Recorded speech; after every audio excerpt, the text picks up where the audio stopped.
ลาวเวียดนามเพิ่มทวีและหัดแหนนการพัวพันหัวมือสองฝ่ายตามคำเสือเสริญของสหายตัวเริ่มเลขาธิการใหญ่คณะบริหารงานศูนย์กลางพรรคคอมมิวนิสต์เวียดนามพร้อมด้วยภรรยาสหายท่องรุ่นศรีสุริตเลขาธิการใหญ่คณะบริหารงานศูนย์กลางพรรคประชาชนปฏิวัติลาวประธานประเทศแห่งสปปลาวพร้อมด้วยภรรยาและคณะผู้แทนขั้นสูงสปปลาว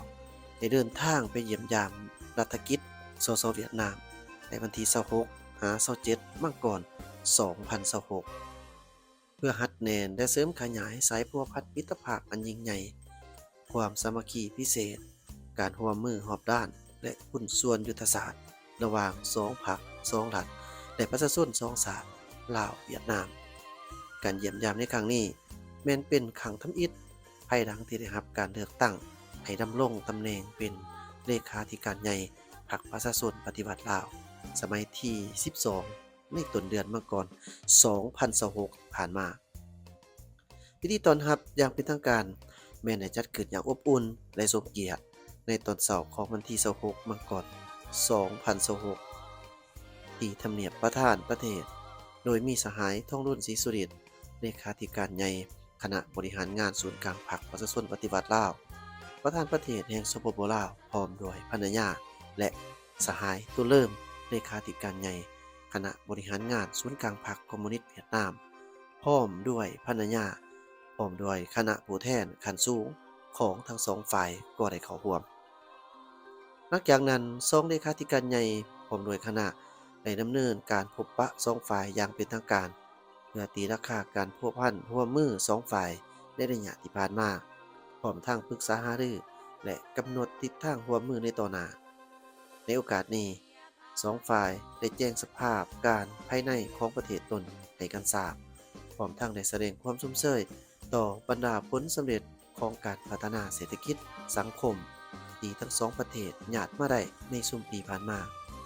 โดยเฉพาะแม้นผลสำเร็จของกองประชุมใหญ่ผู้แทนทั่วประเทศครั้งที่12ของพรรคประชาชนปฏิวัติลาวก็คือผลสำเร็จของกองประชุมใหญ่ผู้แทนทั่วประเทศของพรรคคอมมิวนิสต์เวียดนาม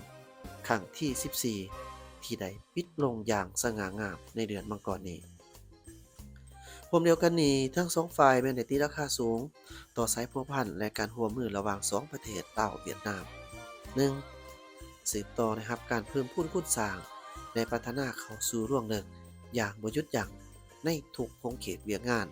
เป็นต้นแมนการพัวพันทั้งด้านการเมืองสืบต่อมีความไว้เนื้อเชื่อใจในระดับสูงสุด 2. เวียกงานการต่างประเทศป้องกันชาติและป้องกันความสงบสืบต่อเป็นเสาค้ำที่มั่นคงในการพัวพันทั้งสองฝ่าย 3. มูลค่าการค้าสองประเทศก็มีการเติบโตในตัวเลขที่น่าพึงพอใจในบรรดาโครงการร่วมมือยุทธศาสตร์ก็ได้รับการจัดตั้งปฏิบัติอย่างมีประสิทธิผล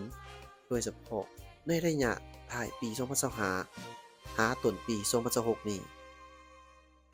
4. พิเศษสองฝ่ายได้ยืนยันเพิ่มพูนคูณสร้างสายพัวพันมิตรภาพอันยิ่งใหญ่ความสามัคคีพิเศษการร่วมมือรอบด้านและหุ้นส่วนยุทธศาสตร์ให้นับมือได้รับการขยายยิ่งขึ้น 5. สองฝ่ายได้แสดงความสุมเชยต่อผลสำเร็จของการพบปะประจำปี2026ระหว่างสองกลุ่มการเมืองลาวเวียดนามที่ได้กำหนดทิศทางยุทธศาสตร์ในการร่วมมือในระยะใหม่ให้มีความแทบเหมาะตัวจริงและมีมากผลกว่าเก่า 6. ผลสำเร็จของกองประชุมครั้งที่48ของคณะกรรมการร่วมมือทวิภาคีระหว่าง2รัฐบาลที่ได้สร้างบัตรกาวทะลุใหม่ในการซุกโยบรรดาโครงการร่วมมือทั้งด้านเศรษฐกิจวัฒนธรรมและวิทยาศาสตร์เทคนิคให้มีความคืบหน้าสำหรับทิศทางแผนการร่วมมือในต่อหน้า2เลขาธิการใหญ่ลาวเวียดนามเห็นดี 1. สืบต่อรักษามูลเชื่อการแลกเปลี่ยนเยี่ยมยามและการพบปะซึ่งกันและกันระหว่างการนำขันสูงของ2พรรค2รัฐก็คือบรรดากระทรวงแขนงการนับแต่ศูนย์กลางหอท้องถิ่นอย่างเป็นปกติโดยเน้นใส่การยกสูงคุณภาพและลงลึกการร่วมมือที่มีลักษณะยุทธศาสตร์ 2. สืบต่อหัดแหนนการพัวพันร่วมมือ และประสานสมทบกันอย่างใกล้ชิดในเวียกงานป้องกันชาติป้องกันความสงบ 3. สืบต่อซุ้มใส่สร้างเงื่อนไขอำนวยความสะดวก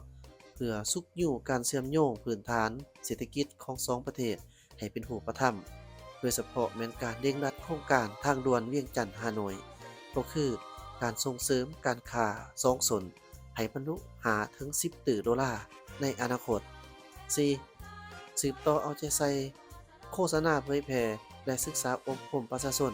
โดยเฉพาะแม่นคนหุ่นหนุ่มให้มีความเข้าใจอย่างลึกซึ้งถึงต้นกำเนิดคุณค่าและความหมายความสำคัญทางประวัติศาสตร์ของสายพัวพันธุ์พิเศษลาวเวียดนาม 5. พร้อมทั้งสืบต่อการเกียมความพร้อมรอบด้านเพื่อเฉลิมฉลองปีสามัคคีมิตรภาพลาวเวียดนามปี 2027 เนื่องในโอกาสวันสร้างตั้งสายพัวพันธุ์การทูตครบรอบ 65 ปี และวันเซ็นสนธิสัญญามิตรภาพและการร่วมมือครบรอบ 50 ปี ให้มีเนื้อในอุดมสมบูรณ์และมีความหมายอันลึกซึ้งในโอกาสดังกล่าวสหายตัวเริ่มเลขาธิการใหญ่พรรคคอมมิวนิสต์เวียดนามก็ได้แสดงความยินดีต้อนรับอันอบอุ่นและแสดงความซุ่มเซยต่อสหายทองรุ่นศรีสุรินทร์ที่สืบต่อนะครับการเลือกตั้งให้ดำรงตำแหน่งเป็นเลขาธิการใหญ่พรรคประชาชนปฏิวัติลาวสมัยที่ 12 พร้อมทั้งได้ตีราคาสูงต่อการเยี่ยมยามครั้งนี้ซึ่งเป็นประเทศทำอิฐของการเคลื่อนไหวเวียกงานการต่างประเทศของสหายทองรุ่นศรีสุรินทร์ทั้งเป็นการแสดงให้เห็นถึงความมีชีวิตชีวาของสายพัวพันธุ์พิเศษที่บ่คือไผ